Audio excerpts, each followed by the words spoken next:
Thank you, His Holiness. And next we'll begin the question and answer session. So please keep your questions short and clean so we can provide more opportunity for the rest of the students here. Yes? Then we have two mic runners on each side, so. Bukheji sare. Bukheji mare. Bukheji. Bukheji. Keji basis. Yes? Thanks so much. I think your speech is really impressive, and I do respect your opinion towards equality and freedom. But during the speech, I don't really agree with my point that you always try to distinguish Tibetan from Chinese. Because I think from historically, like after Manchu conquered China, like the Qing Empire, their policies are like no matter you are Manchu, you are Mongolian, or you are Tibetan, or you are Han, like all the people, they should identify themselves as Chinese.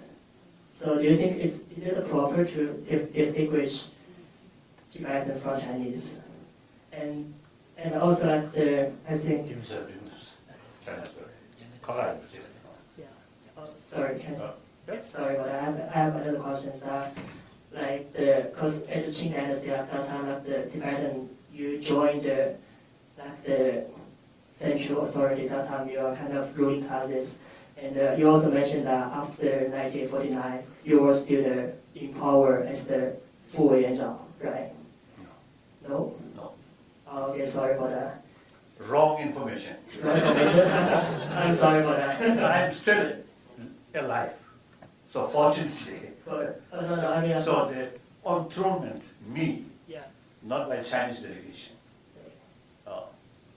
And even, you see, the decision, me, as a third, 14th, Reagan is a third Dalai, or 14th Dalai, not with Kuomintang, Nanjing government sort of permission, no. Mr. Mabu,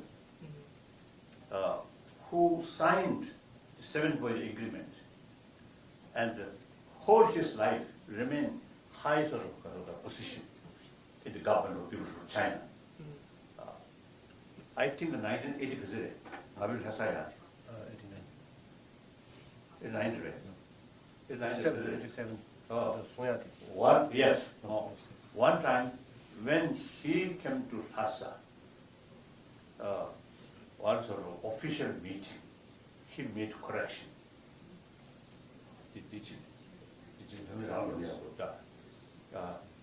Gemian, this is what Nanjing, Kuomintang Sishungi, and Dalai Lama, and constitution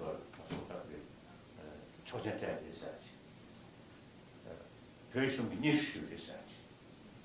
Mabuki Nishu di Yemi, China, Nanjingi, Yixing Yasaria, Dawa permission shoot, Dawachin. Dawachin Yixasha. You can't even learn Chitangi, shoot Tabsachin Gloria, information chain, and the good Jushi. Thank you, research. Information of China model, this Shumji, you must do not be satisfied. Shumji, Shumarayaris, Yigamarayo, Tumburas, they can't have it. So now we're on Photoshop.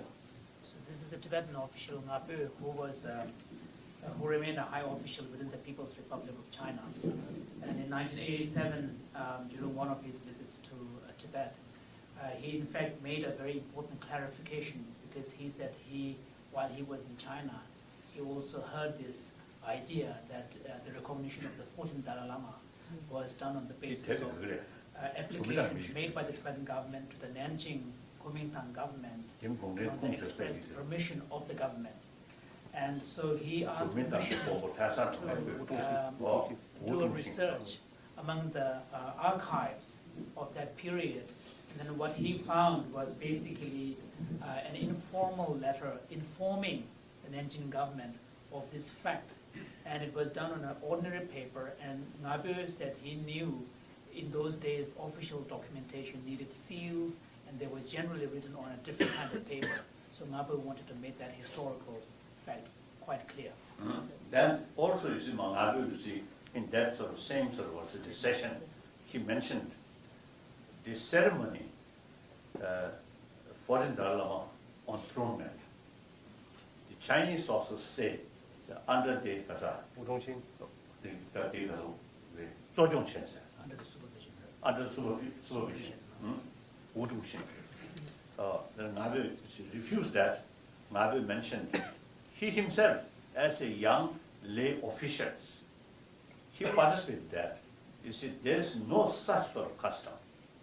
Simply, you see, all these functions are carried by Tibetan officials, no Chinese officials. Chinese officials there with British Indian representative and Nepalese representative, they remain together. That I remember also. I also remember like that.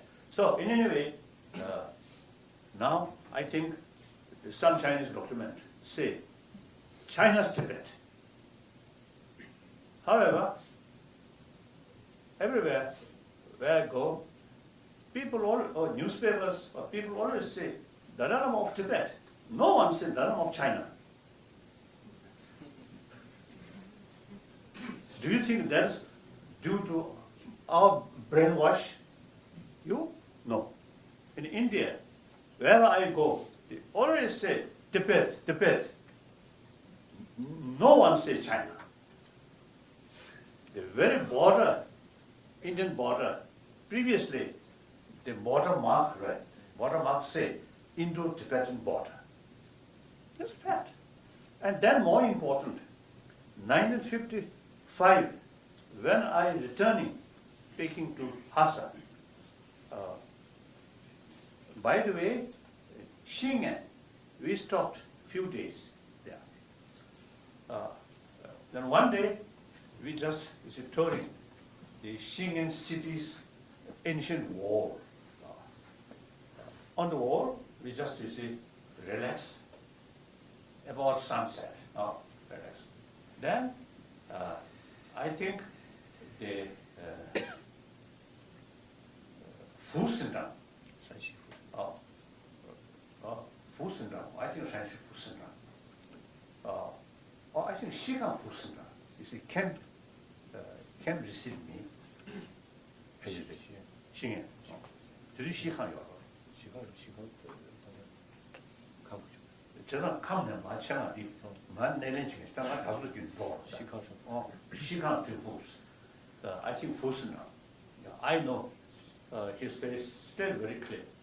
So we sat together. Then he told me, in ancient time, when Xingyan was the capital of the Chinese emperor, then he told me that I think around 8th century. He told me, Tibetan army reached here. The Chinese emperor compelled fled from city. He told me. So it is historical sort of part.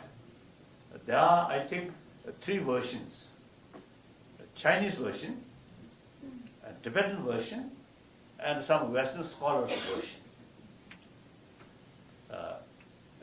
So they, as far as history is concerned, 很复杂, complicated, very complicated. So better not talking about past, no matter what past history. We are 21st century, we are looking forward. That's my way of approach. I think like Indian Union, 47, established, not on the basis of historical factor. The United States established, not based on past history, isn't it? I think United States, no past history, except those the Red Indians, otherwise no history. Native American, but no history. Doesn't matter. Sometimes the communist authoritarian system, sometimes if they find some useful, then use history. Sometimes something different, then distorted, rewritten history, like former Soviet Union. Or again, you say, I have one sort of experience or memory. In 1955, when I visit different sort of states, and including Tumbe, Harbin, Shenyang, these areas. I think Harbin, one museum. Actually, I think the U.S. carrier, I think Mississippi or something, or who carry the MacArthur, who take the surrender of Japanese army. Is it Mississippi? Missouri. Oh, Missouri. Missouri, oh, yes. So, when I was in Tibet, I mean, before that, I regularly receive some papers like Life magazine or some other sort of newsreel. So I already know these things. So most probably I think Harbin or Dalian, Luda Ho. I think Dalian. One museum, one picture of that American carrier and Japanese sort of military leaders, you see, they stand and MacArthur there. So I already know that picture there. Then I also pretended I do not know these things. So then I asked the Chinese guide, what is this picture? And he told me, this Russian carrier. So accepting the surrender of Japanese.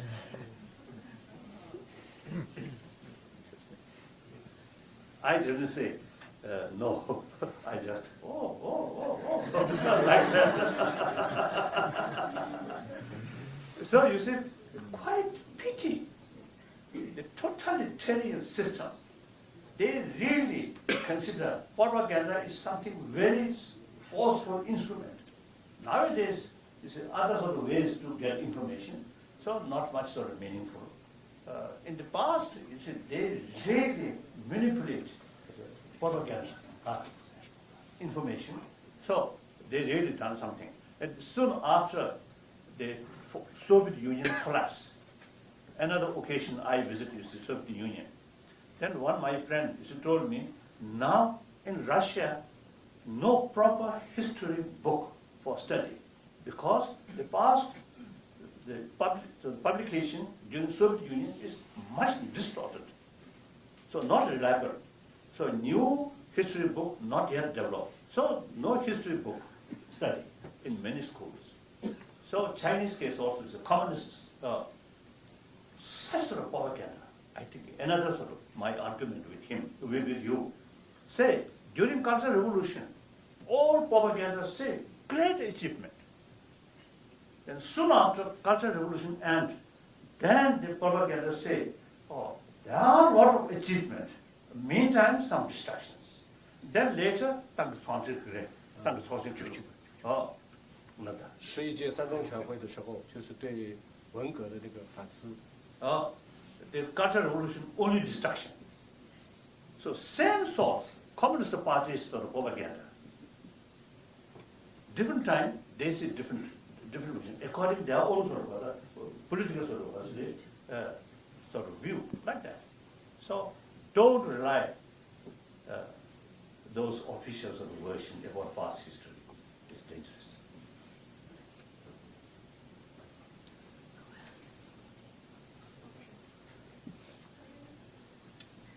尊敬的打败的哈尊者您好，我是明尼苏达大学的一名中国留学生，然后请您允许我用中文提问。我问的问题与政治无关，我想问您是如何看待关于命运这个问题的？关于什么？关于命运。人的命运或者国家的命运是否都是上天注定或者你安排好的？如果是的话，那么我们为什么还要去抗争，或者说去努力和不平等或者不公平去做斗争呢？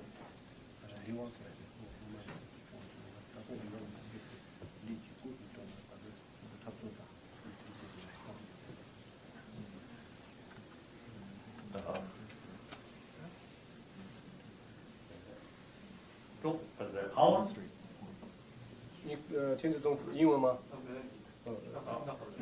Okay, then Now here, I think a little bit of philosophical sort of point. And there is some differences in the viewpoint about future destination.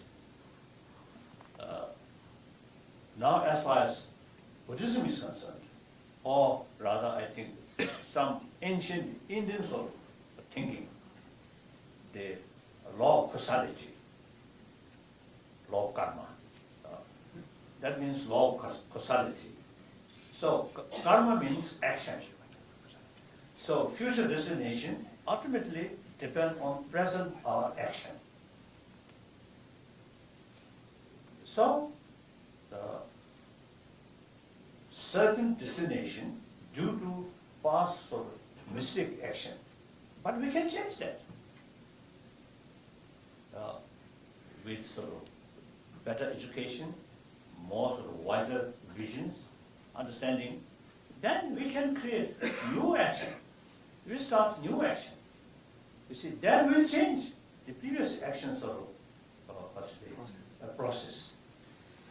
So that's according to ancient Indian sort of view, and particularly Buddhism like that. Everything depends on present action and motivation. Like that. Next question. And thank you for your speech.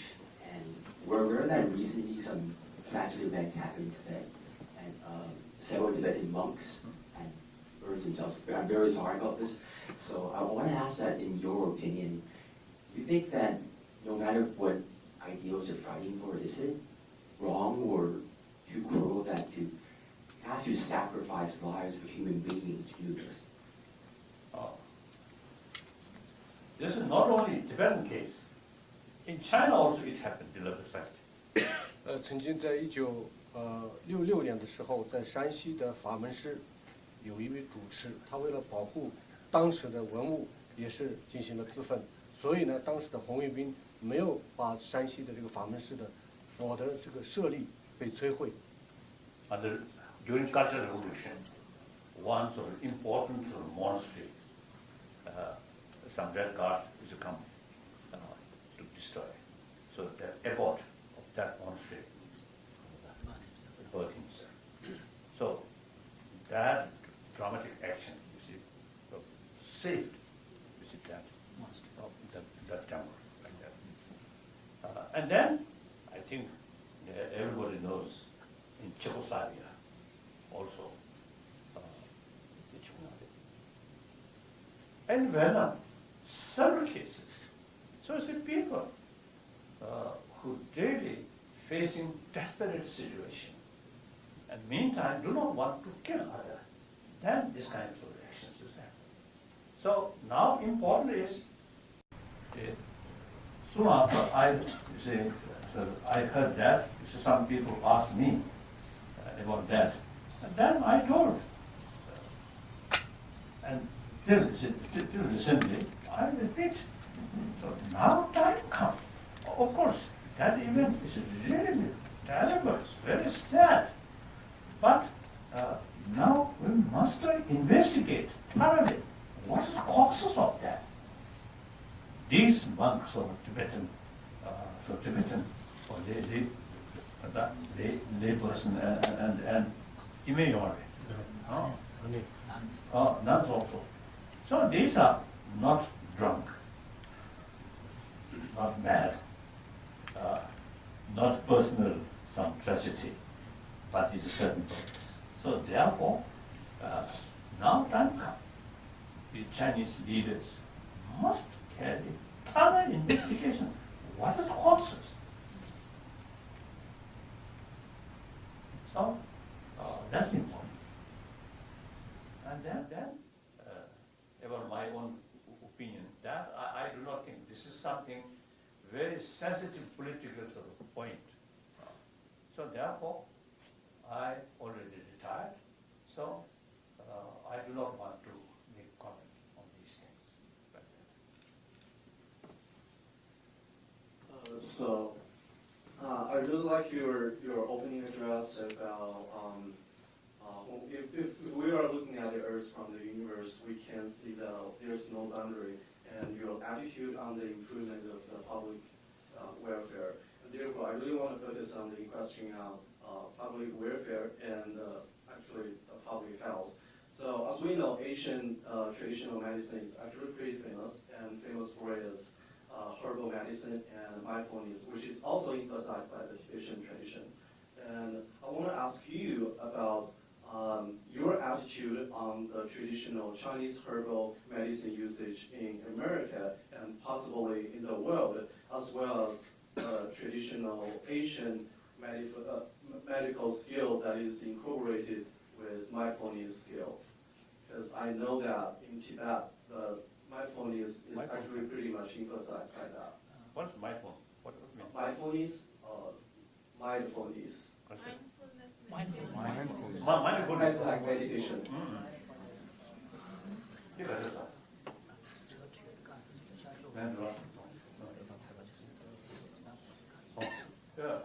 Yes, I am one patient who often take Tibetan medicine, you know. But some sort of urgent things or emergency thing, Tibetan medicine is not much effective. So we have to accept allopathic medicine much more effective. But long run, and as a preventive measure, Tibetan medicine is very good. And then Chinese traditional medicine as well. Zhongyu, Zhangyu, Shiyu, wonderful. And India's Ayurvedic medicine, medical system, wonderful. And then Unani medical system, mainly I think from Persia, this area, in ancient time. So this, however, I always telling the Tibetan, the concerned people, now it is wrong. We simply contented and use our traditional way. No, must sort of further research with sort of use or with help of modern sort of scientific research. And I really want to know what is your attitude on the publicize of the usage of this kind of medicine, and how can we possibly just improve the usage more widely, or just tell people that this is really effective? Well, I do like any other sort of work. First, I think I have very strong views or opinions. We should have some kind of international conference about these ancient medicine, Chinese medicine, Indian medicine, Arabic medicine, Tibetan medicine, some kind of, sort of seminar, and meantime carry more research work. Then already in India, you see, like all India medical institution, you see, some doctor, through their own personal experience, sometimes some patient who come to their sort of institution, they recommended it, you should treat Tibetan medicine, you should ask Tibetan physicians. So like that, you see, awareness, more awareness, then you see, interest, you should develop. That's the only way. In order to do that, not like communist propaganda, but we must further research and some sort of discussions. And then make more publicity like that. I think possibly, eventually, open here in this big hospital, one section, Asian, ancient medical sort of medicines. Maybe good. One wonderful thing, you see, experience of Tibetan physician. No other instrument, simply the test, pulse. Feeling the pulse, yeah. Pulse. They, you see, can tell, oh, last 10 years, 15, 20 years, you have some kind of problems, such problems. And in future, there could be some possibility of this danger, this illness, that illness. Those sort of properly sort of trained and experienced doctor. So the potential is there. And modern doctors, you see, with instrument here and a lot of things. So those ancient sort of our physicians, just a few fingers, and then test the urine like that. I really was surprised sometimes. Those really qualified. Nowadays, unfortunately, some case machine. Of course, these days you do find those who claim to have this expert knowledge, but their level of knowledge is not that high. So that's, even you see teachers, now in China, some Tibetan claim themselves as a great teacher, but actually a spiritual teacher. I think 20 years ago, I met one Chinese from mainland China. He told me some Tibetan coming to China, they say they are great spiritual teacher. Then many Chinese Buddhists is very, very devoted, so and sort of respect or faith. Eventually, such sort of spiritual teacher actually seeking money and sex. So there are such sort of dangerous. Such potentials for abuse. So we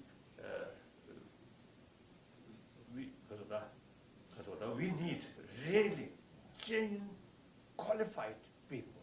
Then Tibetan medicine, as well as Chinese medicine. Oh, I have one story. When I was very young, my father there. So my father, you see, have one personal physician, one Chinese who reside in Lhasa. So we, as a young boy, you see, we consider that's a great physician. But later, in fact, he gave my father opium. Opium. Opium. You see, father used to get some sick, you see, he gives some opium. He himself, you see, very thin. So it's very clear. In opium addict. Like that. Yes. Yes, okay. Oh, that's okay. Yeah, sorry about that. During the speech, you mentioned that because of the suppressive policy in China, there was a crisis in 2008. Now, from Chinese government perspective, it's very natural for them to think you intentionally pick 2008 to impress them before Olympic Games. So, in your opinion, Oh, yes. So, in your opinion, how to build this mutual trust between you, Tibetan people, and Chinese government? The Chinese government, I don't know. But Chinese people, like this meeting, talk. Actually, you raised this question, very good. I say, at the time, the discussion, the Olympics venue, next Olympics venue, where should be discussed. So at that time, one occasion, I was in Washington. Some journalists asked me, what's my opinion? Then I immediately mentioned people from China, most populated nation, an ancient nation, cultural nation. So the next venue of that great world event should be in Peking. Later, some member of that committee who discussion where should be the venue. So one member, she told some sort of friend, and then through that way, I was told my public sort of comment is very helpful, making finalize the venue should be. So actually, I made some contribution. Like just opposite. Then meantime, after we noticed some sort of unfortunate event in Paris and London, then there are because of torch, Olympic torch, the next sort of the place, San Francisco or something. So San Francisco area, quite a number of Tibetans there. So I appealed Tibetan in that area.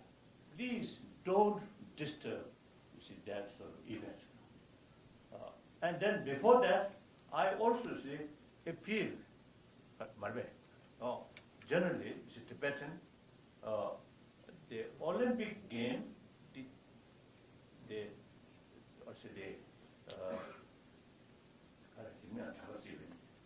over billion people of China really feel proud. So we should not disturb that. That's fact. The Chinese government, all these problems we created. Then eventually it described me as a demon. So instead of living Buddha, they consider me living demon. So when I received that sort of information, actually I was in Italy. So many mayors of different towns or different cities in Italy, they usually kept Tibetan flag on 10th of March. Oh, that Tibetan flag also. You see, I often telling those people who carry Tibetan flag, Chinese sort of officials always protest.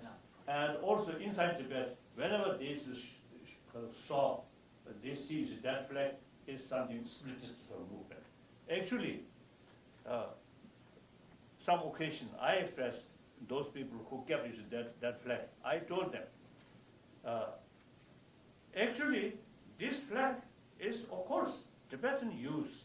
You see, their sort of flag. However, when I was in Peking, one occasion meeting with Chairman Mo inquiring me whether you have flag or not. Then I a little bit sort of hesitant, but finally I said yes. Then Chairman Mo told me, oh, it is very important to keep that flag beside national red flag. Chairman Mo, you see. So I usually telling people, I already have the permission, Chairman Mo himself, to keep this flag. Okay, so you see those Italian mayors, many of them describe themselves as a communist, as I mentioned earlier. Marxist, not communist. So then one morning, you see, we like you see long table, we sit together. Oh, many mayors, I think at least 10 mayors. There was some reporters that we met together. One reporter asked me, now Chinese officials describe you, demon. Then I immediately respond, yes, I'm demon with horn. That picture immediately appear on newspaper like that. So I think even these days, whenever they really find difficulties or facing desperate, they're very, very sort of desperate to find out scapegoats. So, in some sense, I'm serving for their scapegoat. Good. Yes. Yeah, yeah. There you go. Thank you, Your Holiness. Okay. It's really amazing. 没办法 is a phrase the Chinese use in challenging situations that translates to don't worry because there's nothing you can do about it. We don't really have an equivalent phrase in English, possibly because Americans have the general attitude that every problem with determination can be solved. Both strategies of coping with life's hardships can be effective. In your opinion, how can people know when to be persistent about finding a solution and when to relinquish control and accept the circumstances for what they are?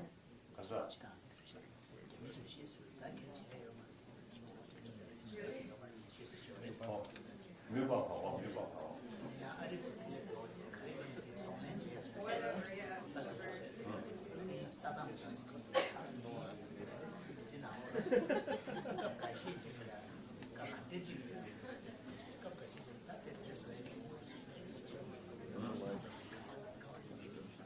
I think, frankly speaking, if may I say so, Confucianism, obedience, 말해, 공주, 공주의 뜻을 나라야, 개별 가지고 그랬어, 공유 가지고 그랬어, 숨쉬는 거. 就是孔老夫子的他的儒家的文化里面，他提到了就是说一定要敬老，就是尊敬这一个道理。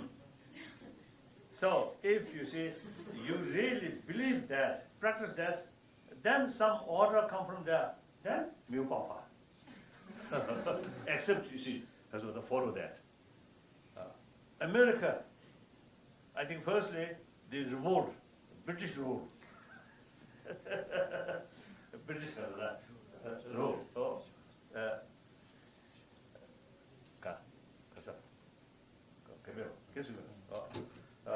so the democracy really is developed. So it is really American new since America, this new America is developed, the democracy sort of that idea is very much in people's mind. So each individual is your own master. I think Buddha also stated that you are your own master. Since Buddhism, no question, no idea of creator. We are ourselves as a creator. So that's very much a democratic sort of way of thinking. Oh, really? You are your own master. The other day, I mentioned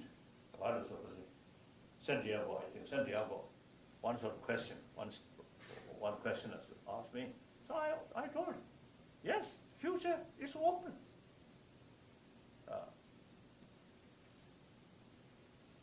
Although no guarantee, but still it's open. So much depends on oneself. Make effort with determination, with sort of holistic view and realistic view, realistic approach, then you say everything, anything can be possible. So with your self-confidence and willpower, and with sort of, because of the holistic view, that brings your attitude to become more realistic. So realistic approach with determination, anything can achieve. Anything does not mean, of course, anything within reason. For example, like it wouldn't include human beings able to spread their wings and fly. Such things are impossible. But otherwise, you see, anything possible. I think that spirit must keep. Obedience, that sort of kasoda, that practice is not good. So Buddha himself, you see, told his follower, oh, my follower, monks, nuns, scholars, should not accept my teaching out of faith, out of devotion, but rather thorough investigation, experiment. So I think China, basically Buddhist country. Before Buddhism reaching Tibet, China, I think at least 3-4 centuries earlier, Buddhism already there. Again, my argument. Then you see Tibetan emperor, 7th century, 8th century. We already have, you see, close relation with Chinese emperor. But we prefer, Buddhism is concerned, we want to, because of that, we want to contact directly with India rather than through China, through Chinese.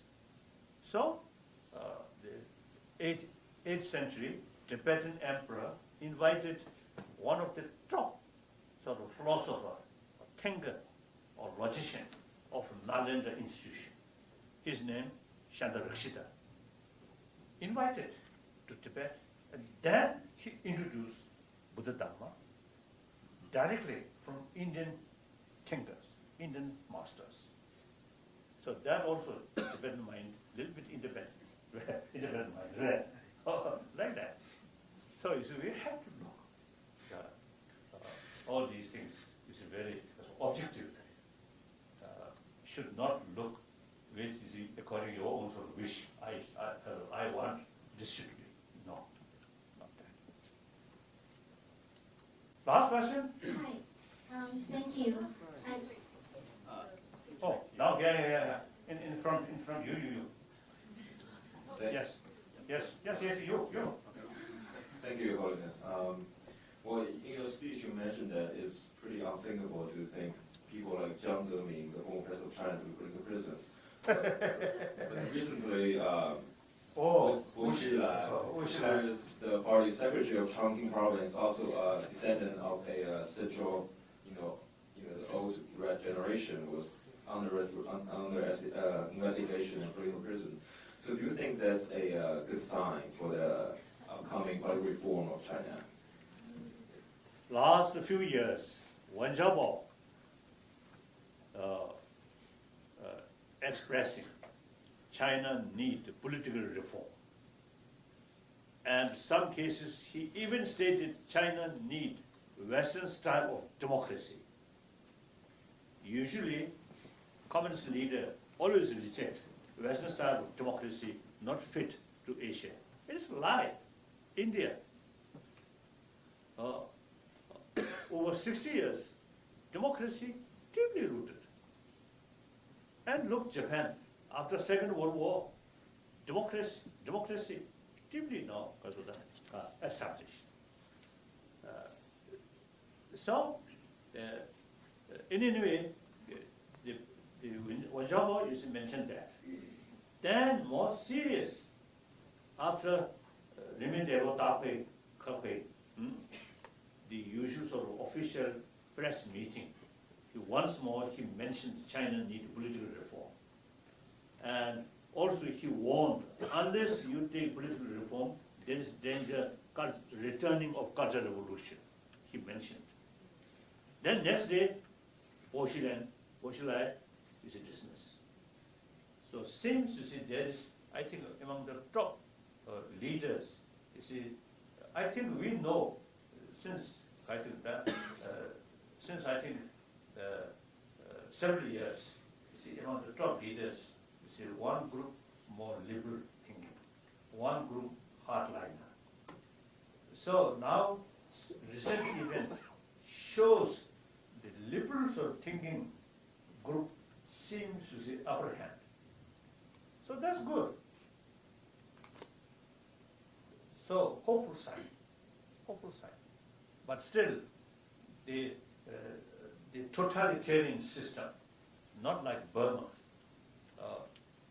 this and some of the other countries, their dictatorship just mainly based on due to individual person.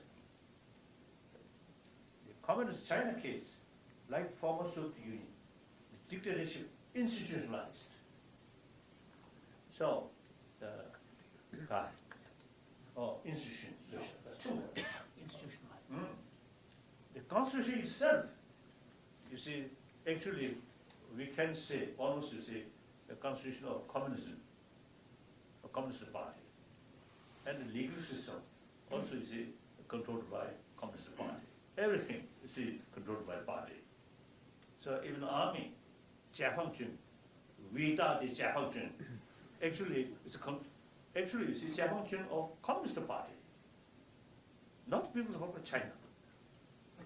That's quite sad, quite sad. So these days, you see, many occasions, I express, now 1.3 billion Chinese people have every right to know the reality. And once 1.3 billion Chinese people knows the reality, people have the ability to judge what is right, what is wrong. Therefore, censorship is really immoral. The government really fooling their own people.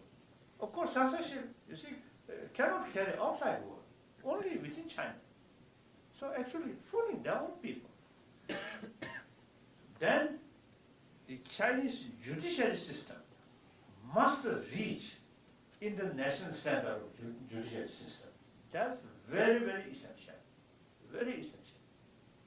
Then many of your problems and our problems can easily solve if there is really the independent judiciary system. Then party member cannot believe. Like that. So,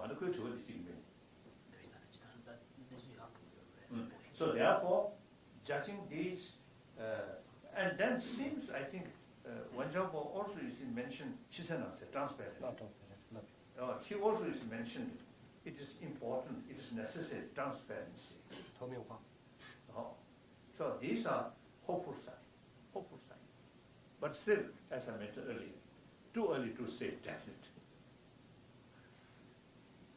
The whole system is something unpredictable. So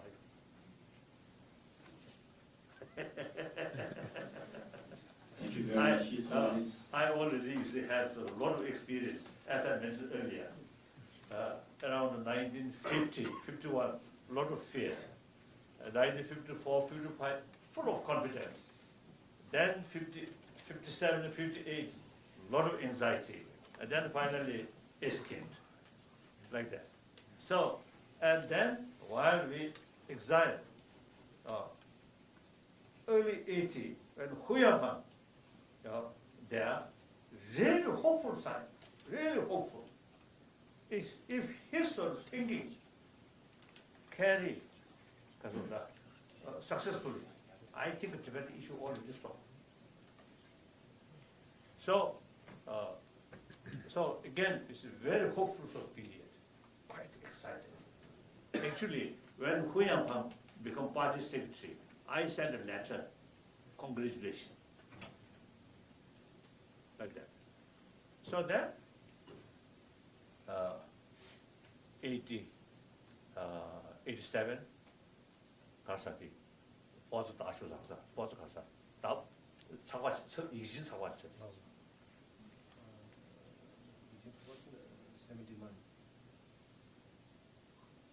어쩌는 쓰다, 왜 나인 왜? 딱 하다 망주시야지. 망주 language. I think 80 around. I think 86, 87. Then some democratic movement in some Chinese university. That finally lead the Tiananmen crash, Tiananmen event. So during while we are in India as a refugee, so much ups and downs. Whereas India, during Indira Gandhiji's later sort of period, emergency, there's many Indian, there's a lot of complaint. But through election, no single shot, very smoothly, very smooth transition. India, really, the democracy, deeply rooted. So I think many things. I think when you finish the study, or even if it's some sort of holiday or some vacation, I think worthwhile. Visit India, see. I think both India and China, huge nation, ancient nation. Meantime, a lot of complicated. So I think best way to face complication is openness, transparency, and democratic principle. Much easier, much easier. Yes, now last question. One last question. I think one lady, yes, there. One lady, yes. Yes. That with the red. Oh. Yes, now last question. At least one red. Thank you. Buddhist Dalai Lama. I'm a scholar from China. I have two questions. In the 9 rounds talks between your private representatives and the Chinese central government, that your private representatives claimed that Tibet should have larger territories then Tibet autonomous Tibet autonomous region's current territory. I want to know, will you insist this territory? Will you insist this territory, Tibet's territory, in the future dialogues with you representatives and the Chinese central government, if there will be talks between your representative and the Chinese central government? Is my first question. And my second question is that, what do you think of the future of Tibet independence campaigns? Thank you. The second part I already mentioned. For our own interest, we are very much sort of willing or committed to remain within people of China. I already mentioned. In spite of some criticism from within the Tibetan community, and also some criticism from some of our supporters, in spite of that, since 1974, this sort of our thinking, the mutually acceptable, agreeable solution, since 1974, we decided, no change. So don't worry there. Thank you, Harry. The first part. The first part, if we fight for independence, then 1 inch of territory is something matter. But we are not seeking independence. We are very much willing to remain within the people of China. Therefore, you see, we are asking Chinese central government, central government accuse us. We are demanding greater Tibet. Here, Daxizang. Actually, this very word comes from Chinese side, not from our side. What we are saying is, in Chinese constitution, those areas which consider Tibetan area. So, Tibetan autonomous region, Tibetan autonomous district or prefecture and county. So the constitution itself recognizes Tibetan area.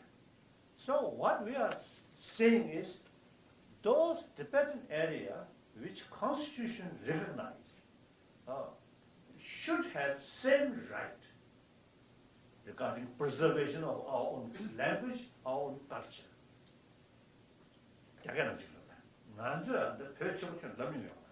我们从来没有讲过这个大西藏这个概念。